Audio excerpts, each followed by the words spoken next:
Oh, we're starting off with a van and not with a boat. Hello. Little video update for today. And I'm down at the car park, not at the boat. There's the van. My mooring is over there somewhere. That's the walk I have to do. We can just about see a solar panel on the shed there. That's on the back of my shed. So that's the walk I've got to do to get to the mooring. It's not much, is it? I'll tell you what, it is much when you're carrying all that timber. Anyway, I keep mentioning the van and saying like I'm living in a van, so I just thought I'd show you the van because I've had to do some work on it today. What I've had to do is install an extra leisure battery.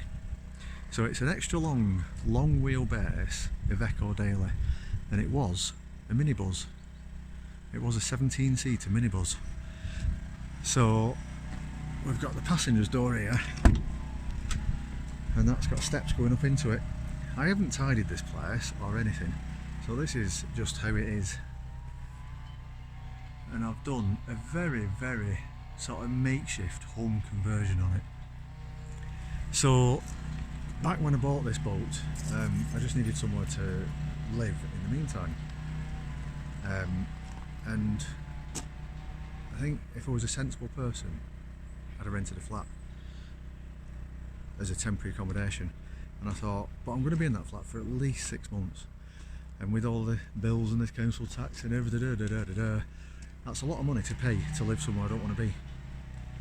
So I saw this during lockdown. There was like a big spate of minibuses for sale towards the end of the first year of lockdowns, because they've not been used, because the community transport and community events, community things had not been happening. So they've been sat there not being used for a year, so loads of people were getting rid of them. So there was quite a few minibuses for sale, and this was £1,500, £1,500 for a working van. So I thought, brilliant, I'll get that, and I'll just do a bit of a home conversion on it. It's big enough to have a tool store at the back.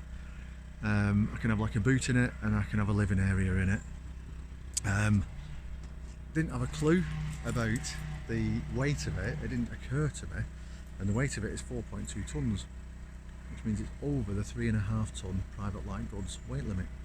So officially it's HGV sort of size.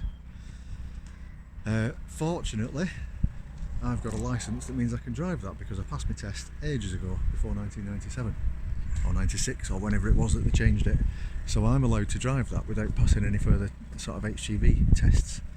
Anybody younger or who passed the test at later than me would have to pass an extra test in order to drive this. So that's not a problem, but it does mean that it's a bit difficult getting the MOTs, because as a private light, as a public service vehicle or an HGV, you've got to go to an HGV test station. It's a much more rigorous test. It's twice a year. You can't get a fail sheet and then go back with the fixes. You've got to pass, otherwise you pay for the whole thing again. Unless, of course, it's a leisure vehicle. So I've had to jump through some right hoops to try and get it classed as a leisure vehicle. I've not managed to get it classed as a leisure vehicle, but I have managed to get it accepted as a leisure vehicle by the MOT station. That's another story though, trying to get it. The DVLA or DSA or whatever they call themselves these days, you apply to them to get the logbooks changed, and it's got to have loads of particular things to make it classed as a camper van, like decals on the outside, so immediately it looks like a camper van and not like a public service vehicle or a HGV or a business vehicle. So that's all the planet stickers I put on the side. They're just what bedroom wall stickers for kids' bedrooms. It's got to have other things like a cooker, and it's got to have a bed, it's got to have this, it's got to have that, it's got to have the other fixed table, blah blah blah. And one of the things it's got to have is an access door to the living accommodation that's separate from the cab or rear factory fitted doors. This doesn't have it. So I'm never going to get this registered as a camper van. But for MOT purposes, they MOT it as presented. So if they think it's registered, if they think it looks like a camper van, they can MOT it as a camper van. I've also got it insured as a camper van because they accepted the changes that I've done, even though on the logbook it still says otherwise. The big problem, or the biggest problem I will have with it, is if Manchester do bring their clean air zone in, because being over 3.5 ton weight limit, being officially a business vehicle on the log, according to the logbook, this would cost me 60 quid a day to drive. That's just not feasible. So fortunately we've had a reprieve on the clean air zones. So fortunately it's not there yet, and hopefully this will be going within a couple of months when I'm moving onto the boat. I've been saying that for about 2 years. So let's have a little look inside. So I've got a swivel seat in the next to the driver's seat, so I've got a passenger swivel seat. We've got a cooker and sink. Nice worktop. Didn't have time to make some units, so it's just shelves with baskets, which does the job. Little cupboard here for food storage and stuff. We've got storage under here for coats and clothes and all that sort of stuff, and that is a bench seat, obviously.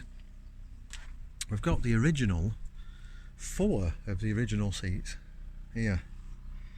Look at the mess, such clutter. Trying to live in such a small space, it just ends up cluttered to fuck. But I kept those 4 seats in and put a table in between, turned 2 of the seats backwards so they're facing each other, put a table in between, so that we've got 4 seat belted seats, which is good. And then the bed at the back. Underneath that bed is a tool storage area, or like a boot space. Look at that. Hammocks. I kind of thought when I first built it that that table and chairs looks a bit like what you see on the train. I thought it's like a train seat, isn't it? And I thought that gives me a bit of inspiration. Up here I could have some racks for bags. So instead of building cupboards up here, which is going to take time and I've not got time for that, I can put some racks in and put some bags in. So that was the plan. Never even got round to that. Also as a temporary thing, I've put these like clothing hammocks in, and they'll do for now. Absolutely rammed full of stuff. Oh look, and you've got to meet my pal. He's been with me all through this journey. Look at him. A friend of mine, Seb, made this guy, this waste man from Waste Stuff. He's a bit scary, isn't he? I've got a wood burner. So here's a little wood burner, a little mini wood burner. It doesn't really fit a lot. In fact, the biggest piece of wood I can put in it is about that big. So it's a fantastic thing, and it's lovely heating it a wood burner, but I've basically got to sit there feeding wood into it all the time.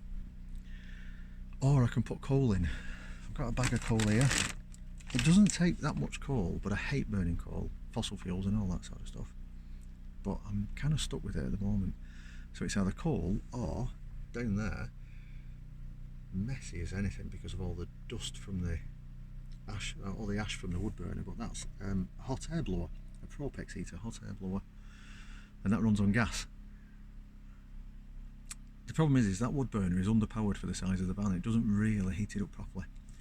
So's the propex, that's underpowered. So I end up with the propex running all night long, and it uses loads of gas, and it costs a fortune.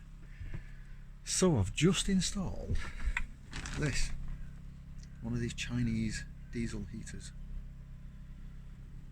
It's a neat little thing, isn't it? Let's move my baskets.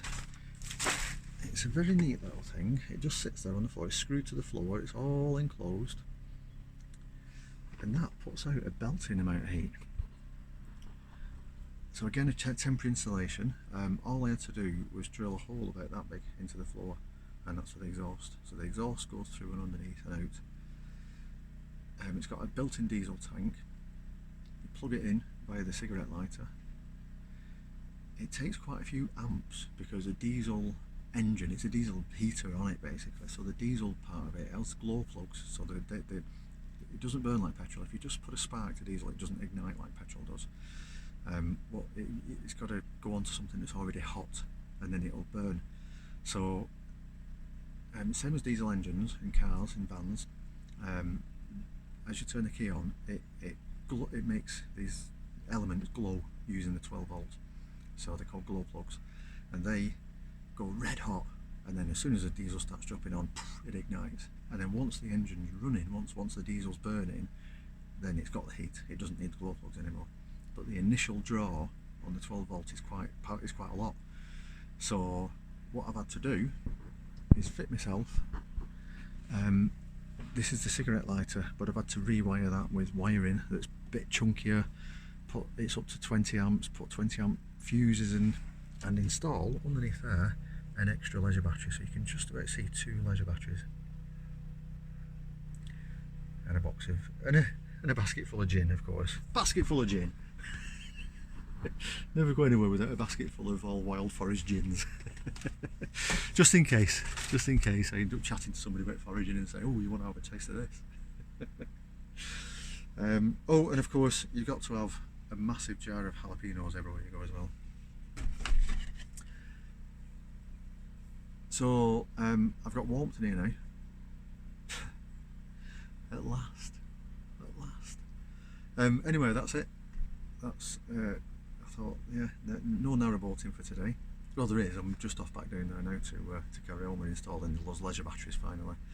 But while I were doing this extra leisure battery installation and Chinese diesel heater installation, I just thought I'd do a little update. There's loads of videos on YouTube about how to install these Chinese diesel heaters, but these all-in-one units that have got the tank built in are an absolute piece of piss.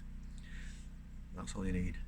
There's 2 ways of doing it. You install it internally and have a hole that big somewhere for the exhaust to escape, so the exhaust is flued to the outside, or you stand the whole unit outside, so the exhaust is already outside, but the ducting tube which blows the air is about that big.